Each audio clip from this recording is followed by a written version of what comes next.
السلام عليكم ورحمة الله وبركاته، اهلا وسهلا بحضراتكم فيديو جديد.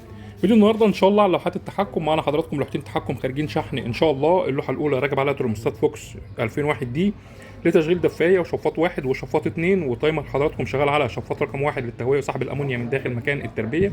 شفاط رقم واحد حضراتكم بياخد أمرين، الأمرين أوتوماتيك. الأمر الأول من الترموستات في حالة ارتفاع درجات الحرارة تنخفض معانا درجات الحرارة، يقلب تايمر تاني للتهوية وسحب الأمونيا من داخل مكان التربية. الأمرين حضراتكم أوتوماتيك. وتايمر تاني حضراتكم لخلايا التبريد، نوهنا في فيديوهات كتير عن اهميه تايمر خلايا التبريد عشان الرطوبه ما تنفعش معانا في المكان، كمان عشان خاطر الغاطس ما يستهلكش ميه كتير.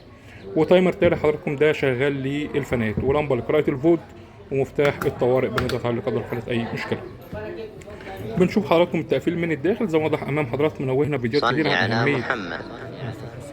اهميه التقفيل من الداخل. بيكون على اعلى مستوى. هنا الريلي فاصل مرحله التبريد ما بين الشفاط وخلايا التبريد، كوندكتور 22 امبير للدفايه، كوندكتور 12 امبير للشفاط، كوندكتور 12 امبير لخلايا التبريد، واخر حاجه كوندكتور معانا 12 امبير للفانات.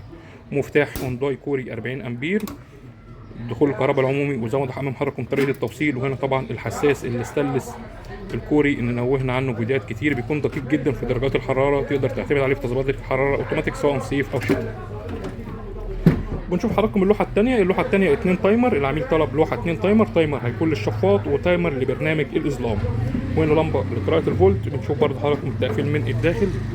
طبعا 2 كوندكتور لكل مرحله. ده كوندكتور الشفاط 12 امبير، وكوندكتور برنامج الاظلام 12 امبير، ومفتاح قاطع للكهرباء.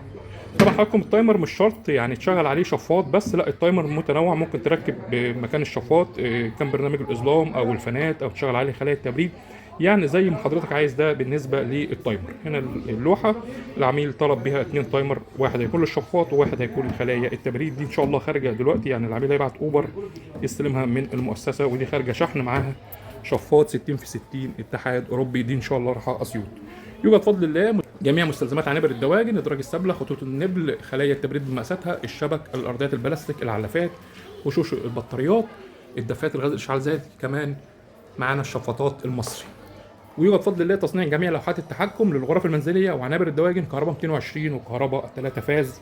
ويوجد شحن لجميع المحافظات. عنوان المؤسسه حضراتكم في عزبه العجانه، مدينه نصر القاهره. شكرا والسلام عليكم ورحمه الله وبركاته.